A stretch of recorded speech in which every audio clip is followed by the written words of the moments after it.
El siguiente contenido es financiado con recursos del Fondo Único de TIC.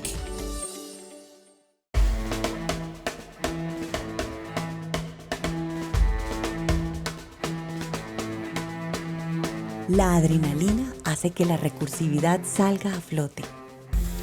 Comida de Guerra Gastrovictorias le ofrece hoy un menú en 4 tiempos, compuesto por recetas nacidas en la oscuridad de la guerra, que dieron un poco de luz a esas tinieblas. Manjares que hacen que nuestras papilas nos obliguen a pensar en positivo. El primer tiempo llega de la península ibérica a nuestra mesa. Es el jamón serrano. Le sigue, como segundo, el hummus, directamente desde ese Medio Oriente lleno de delicias exóticas. El plato fuerte se llama pho y conquistó a su invasor con su sabor.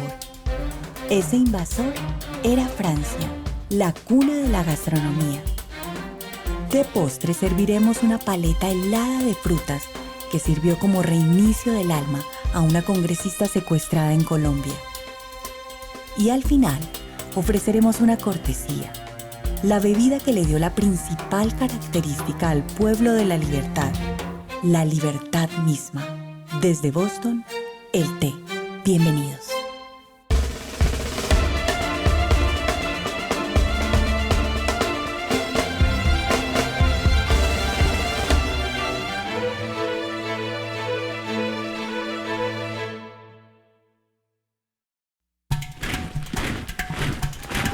Comer cerdo crudo fue un símbolo de rebeldía ante la invasión musulmana en la península ibérica.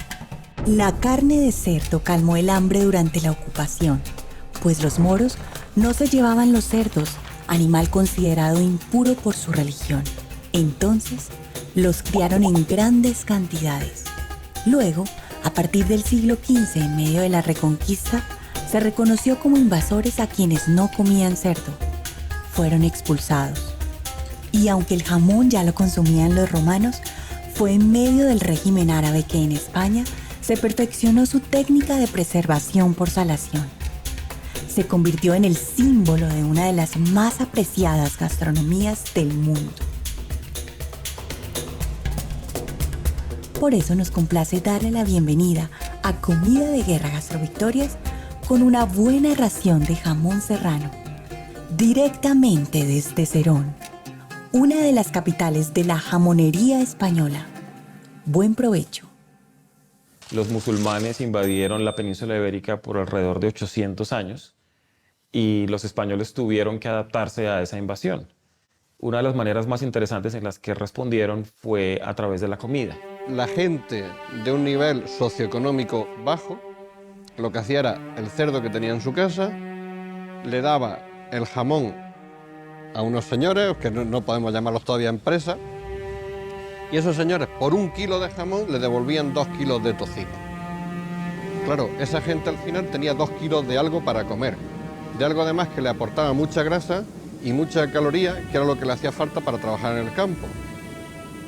Y ellos se desprendían de algo que tenía mucha carne, entonces no se decía proteína, pero en fin, algo que tenía mucha carne que ellos pensaban que no le iba tan bien para su trabajo.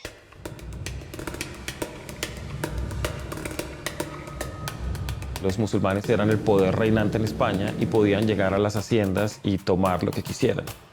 Los campesinos españoles notaron que los musulmanes tendían a llevarse todo tipo de comidas o de preparaciones o de animales, pero no tocaban los cerdos debido a su religión.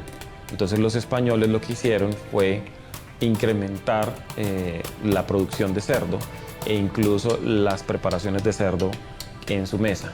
El proceso de elaboración del jamón empieza con la recepción de las piezas frescas desde un matadero en nuestras instalaciones, un matadero homologado. Una vez que recibimos esos jamones, los estabilizamos para que esté toda la misma temperatura. A partir de ahí le añadimos el único ingrediente con el cual en Cortijo de Canata elaboramos nuestros jamones, que es la sal marina. Todas las culturas del mundo han utilizado la sal, ¿sí?, y otros sistemas para la conservación de las carnes crudas antes de que apareciera la refrigeración.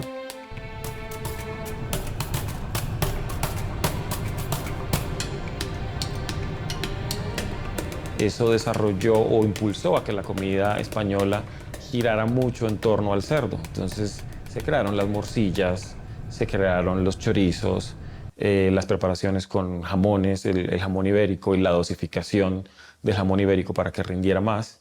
Y es cuando empieza a haber una pequeña industria del jamón, a principios del siglo XX. Los jamones son tan importantes que no cualquier jamón puede ser considerado como serrano. Incluso el de bellota es patrimonio gastronómico y cultural de la humanidad. Los jamones ibéricos están protegidos con su propia denominación de origen.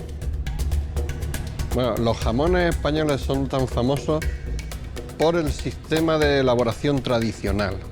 O sea, porque es un producto totalmente natural que únicamente con la ayuda de la sal conseguimos conservar el producto. Hay varias tendencias, solo hay una de jamón serrano, pero existen en Europa otras dos líneas de jamones muy famosos que compiten con ese jamón serrano, y es el prosciutto italiano y el jamón de Ardenas de Bélgica.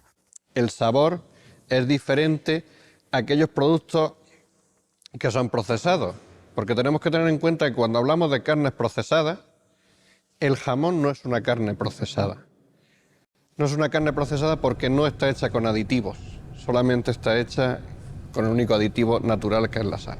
Tenemos también que aclarar que es muy diferente de pronto esos embutidos ancestrales que eran básicamente un producto secundario de la salación y que no tenían adición de otras sustancias, como por ejemplo los embutidos y este tipo de productos cárnicos que tenemos ahora, que además de la adición de sal, tiene adición de sustancias como los nitritos y los nitratos, que son precursores, por ejemplo, de cáncer.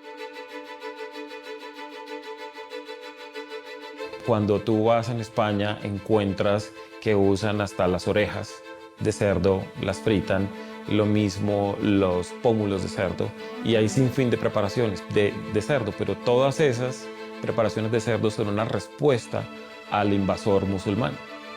Bueno, lo primero que se siente es un orgullo de poder seguir con una tradición que lleva ya cientos de años, y lo segundo que se siente es una gran responsabilidad por intentar mantener el pabellón de esa industria todo lo más alto que se pueda.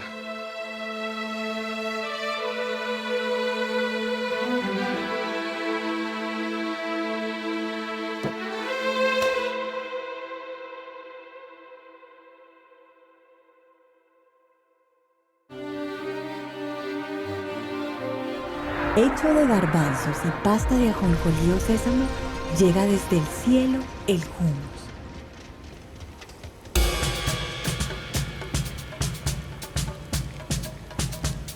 Es el segundo tiempo de hoy en Comida de Guerra Gastrovictorias. Un alimento que es ya patrimonio de la humanidad. Hay tantas recetas de él como cocineros tiene el mundo, quizás. Y lo mejor es que ninguno decepciona. Algo que, como lo consume un novelista moderno en Israel, lo comieran los escritores de las 1001 noches mientras escribían. Por su historia, versatilidad, ubicuidad y misterio, lo servimos a usted. Que lo disfrute.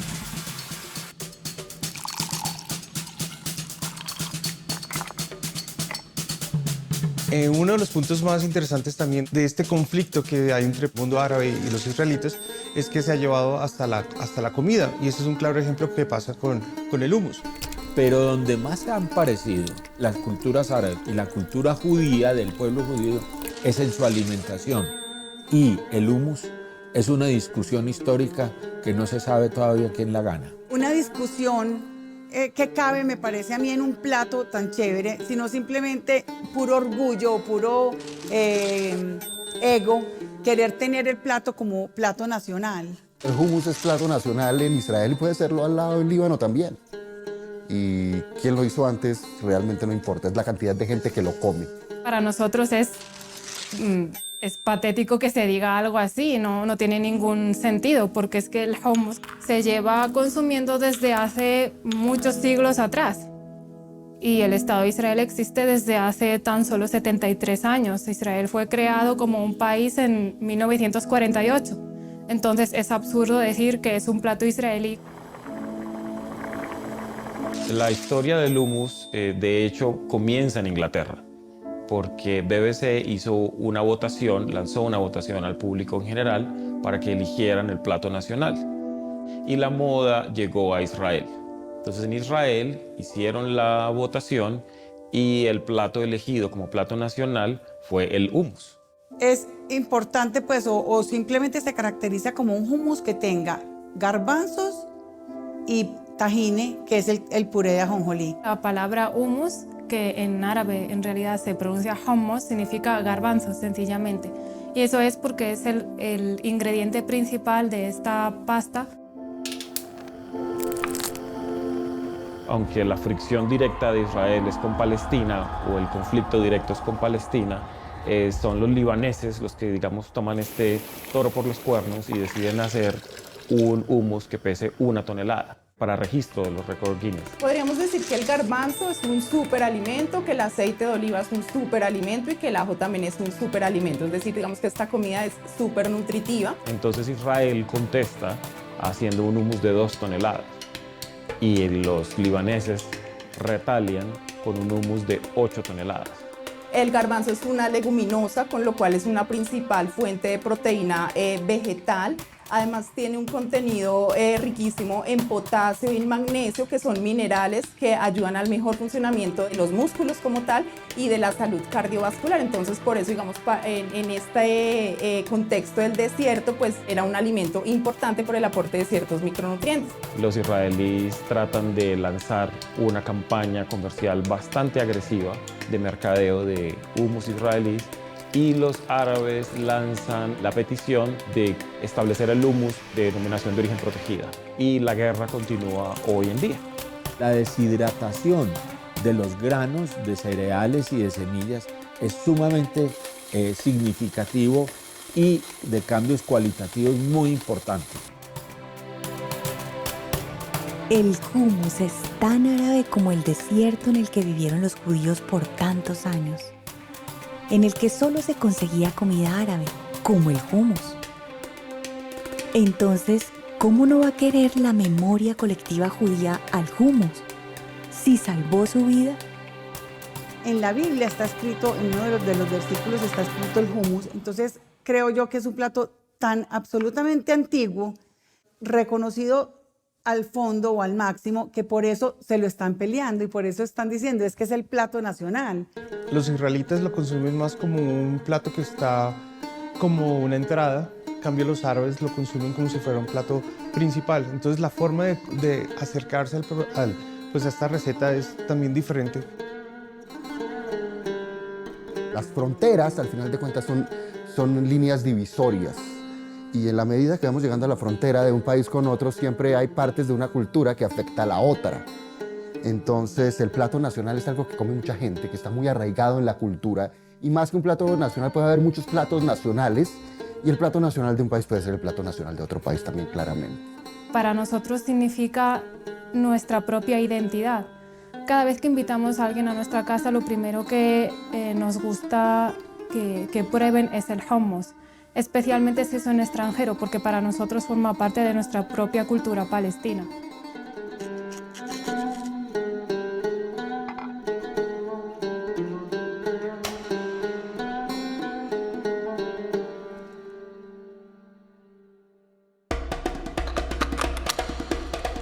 Los vietnamitas emboscaron a los franceses, les entraron por el paladar. Usaron al pho como caballo de Troya. Una sopa, pero no cualquiera. Una hecha con carne cortada de manera muy fina, que se cuece mientras se le vierte el hirviente caldo encima, llena de aromas y toda clase de texturas suaves. Entendieron que los franceses saben que comer se disfruta más si se atacan todos los sentidos. Y los conquistadores fueron conquistados. Ni los gringos, ni los rusos, los franceses o los ingleses pudieron quedarse con Vietnam, Ni siquiera los chinos pudieron. Ese pho es nuestro plato fuerte o tercer tiempo en Comida de Guerra Gastrovictoria. Es una adaptación de la comida local hacia referente al invasor de alguna manera. Es una simbiosis. No obedece a una violencia per se, sino como a una integración del invasor con el local. El pho es un plato que ha evolucionado con el paso del tiempo. Los vietnamitas le han dado como ciertas características para el paladar de ciertas, digamos, de las personas que invadían a su tierra. Los franceses invadieron Vietnam y ellos, los soldados que estaban en las bases militares, no estaban autorizados inicialmente a ir a los pueblos y de alguna manera como a socializar con ellos. Pero los locales sabían que ellos tenían dinero, que podían comprar algo y usaron como los ingredientes de una sopa tradicional y le añadieron carne. La carne era muy escasa en Vietnam, entonces la ponían en tiras muy delgadas y entonces el pho es una sopa que los locales crearon para complacer el paladar francés. Te están dando más allá de un plato, te están dando una solución de vida. Te están dando el remedio para la gripa que tanto necesitabas, te están dando una receta que trasciende mucho más allá. Yo soy gran enemigo de Mafalda. ¿Por qué? Porque la sopofobia de Mafalda nunca va conmigo. Para mí el capítulo de las sopas es uno de los grandes capítulos culinarios que tiene la cocina de sal. Tiende a desaparecer. Cada vez las sopas se ven menos en la cocina contemporánea, en la cocina actual. Un caldo de algún tipo de animal, o sea, o de res o de pollo principalmente, son los originales. Ya hay muchas variedades, pero aparte de eso te están dando una pasta, te están dando como una comida muy ligera, que como la sopa de arroz en Colombia va a cumplir una función. Va a quedar muy lleno, pero a los 20 minutos es como que no le ha pasado absolutamente nada en tu vida. Ellos iban a las bases militares y tenían como una especie de silleta que se colgaba en la espalda, el fuego con el que iban a calentar la sopa, los ingredientes básicos de la sopa y las tiritas de carne. Los soldados reconocían a los que vendían esa sopa por el fuego que te llevaban la silleta en la espalda. El fuego en francés se escribe F-A-U-X, que se pronuncia pho, y ellos gritaban, los soldados, para llamar al vendedor, gritaban, el del fuego, fuego. Y entonces los vietnamitas oían la palabra pho. Entonces pho en realidad viene de la denominación fuego en francés. Es un plato que ahora se convirtió con el correr del tiempo en un símbolo de Vietnam, en el plato nacional de Vietnam, si se quiere decir. Es uno de los más importantes. Y obedece a esa integración entre Francia y Vietnam. Y puede que en muchos lugares la sopa sea una incomprendida, pero en este caso ella misma se sabe defender. Para eso recogió todo lo que sabía del mundo y lo puso a su servicio. Es una fusión entre lo chino, lo francés y lo vietnamita. Y alrededor de eso hay una cantidad de culturas, pero son esos tres principalmente. O sea, los chinos aportan el caldo. Ese caldo era de origen medicinal chino, del norte de Vietnam. La pasta también, esa pasta, los fideos, todos son de ese origen. Los franceses le aportan a ese caldo un cambio muy importante, que es como darle ese play de echarle pues y de tostar las cebollas, el jengibre, que en este caso pues lleva jengibre, los franceses le echarían jengibre en un fondo, pero parte de ahí caramelizar como las cosas para después agregarle sabor a una sopa. Como los vietnamitas no tenían esa oportunidad, cogían y te daban unas cebollas ahí a las brasas o en el fuego directo, lo volteaban, pelaban y le echaban al caldo. De alguna manera se populariza en el mundo gracias a Estados Unidos, porque con la guerra ellos van, prueban, comen. Es un plato del norte de Vietnam, pero se populariza en el sur por la migración del norte al sur, y lo que termina pasando allá es que los gringos ya tomaban de eso también y les pareció una cosa muy novedosa. Y creo que en los 80, 90 llega a Estados Unidos y se volvió un plato súper popular. O sea, es que está entre los 50 platos más populares del mundo.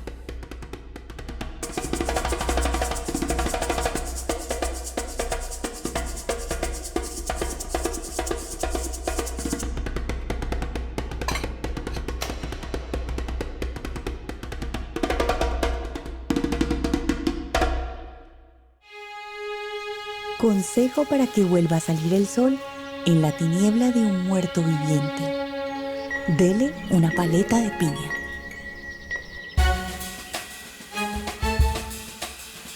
El truco para reiniciar un alma ya bloqueada por la desesperanza es activar sus papilas gustativas.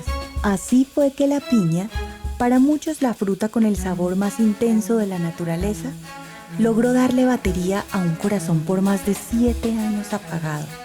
Por eso, en Comida de Guerra Gastrovictorias, como postre, ofrecemos una dulcísima y acidísima paleta de piña. El secuestro era un arma clave de las guerrillas colombianas como el ELN y las FARC. Secuestraban tanto civiles como combatientes del lado opuesto. El secuestro es un delito de lesa humanidad y es ese acto vil y criminal que se tuvo contra algunos de los colombianos, contra civiles, contra políticos, inclusive contra los mismos miembros de nuestra fuerza pública. Los secuestrados tienen 2 momentos de goce, ¿sí?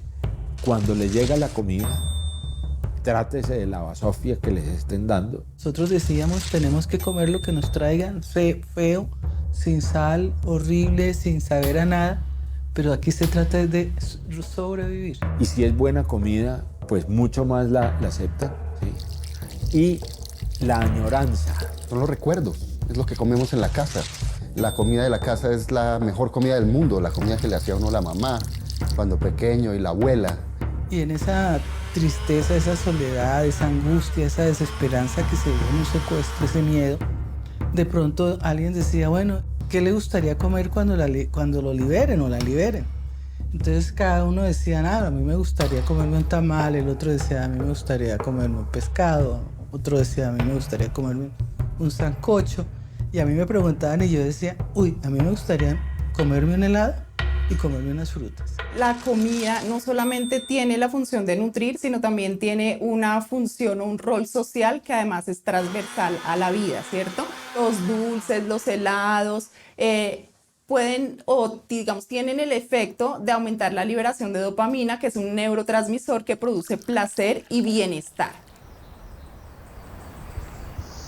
Por exuberante y diversa que sea la selva colombiana, no es apta para la alimentación del hombre.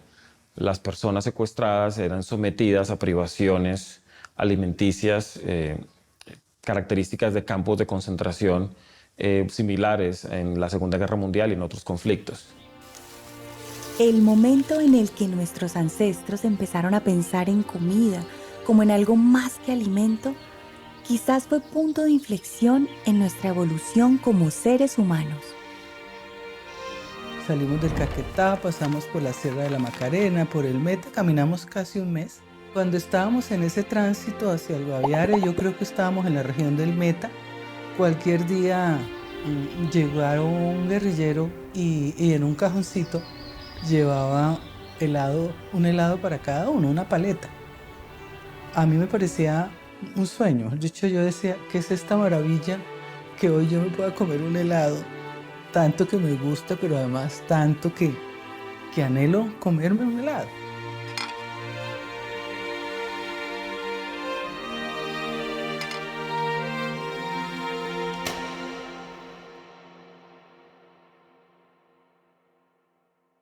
Para terminar, llega el té a este menú de Comida de Guerra Gastrovictorias. Una bebida ancestral china, tibetana para más señas, que llegó a ser fundamental en la libertad de la Tierra de la Libertad. Sí, gracias al té derramado en el puerto de Boston, en 1773, Estados Unidos se independizó de Inglaterra. Es una bebida muy interesante porque refleja el comportamiento social humano y ha estado relacionado en innumerables conflictos alrededor del mundo. Especialmente en el caso norteamericano, cuando ellos deciden independizarse de los ingleses. Uno de los principales catalizadores fue el alto nivel de impuestos que tenían el té en las colonias británicas, incluyendo Estados Unidos. Ellos se rebelaron y decidieron no ser parte de eso. El evento principal es el que se conoce como el Tea Party, que fue cuando botaron un cargamento de té al mar en las orillas de Boston. Comienza una serie de eventos que generan y culminan en la independencia de los Estados Unidos hacia el gobierno británico. En muchos pueblos del mundo se hace, sin embargo diría yo que es tal vez el pueblo japonés, ¿sí?, por encima de los ingleses. El ritual de los ingleses es más de las relaciones sociales, pero no tienen la fortaleza ni la profundidad filosófica que tiene el té en el pueblo japonés. El té verde es fuente de cafeína, así mismo como el café, también es fuente de teobromina y es fuente de catequinas, que son compuestos polifenólicos que ayudan a reducir la inflamación en el organismo, mejoran la producción de energía, mejoran el estado de alerta mental porque actúan a nivel del sistema nervioso central. Entonces es una bebida que además de dar un confort, digamos, a nivel emocional y aumentar la energía, también tiene propiedades a nivel de la salud cardiovascular, de prevención de ciertas enfermedades como la diabetes. Entonces digamos que puede ser una bebida muy útil en todos los contextos de salud como tal. El té está relacionado con la dosificación, la racionalización de los alimentos. Antes el té no era tan dosificado, pero un alemán, para, digamos, que hacer rendir más el producto, desarrolló lo que se llamó en aquel momento las bombas de té. Las bebidas como el té, las bebidas como el café, las bebidas como el chocolate, se han caracterizado porque su consumo hecho con conciencia, con una cierta ritualidad, pues logra una transformación en el individuo suprema.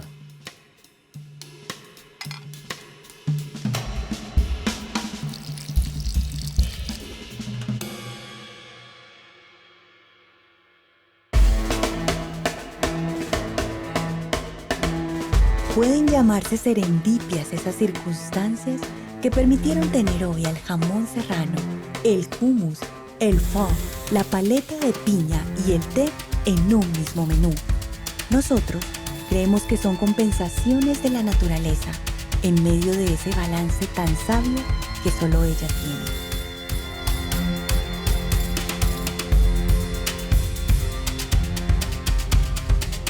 Todo el equipo de Comida de Guerra Gastrovictorias le agradece por permitirnos llevarle este menú el día de hoy.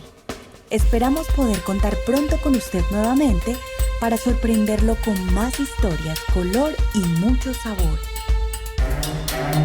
Si conoce historias similares, puede contribuir a la labor investigativa de Food of Board en www.foodofboard.org. Encuentre material adicional en www.praticamente.tv.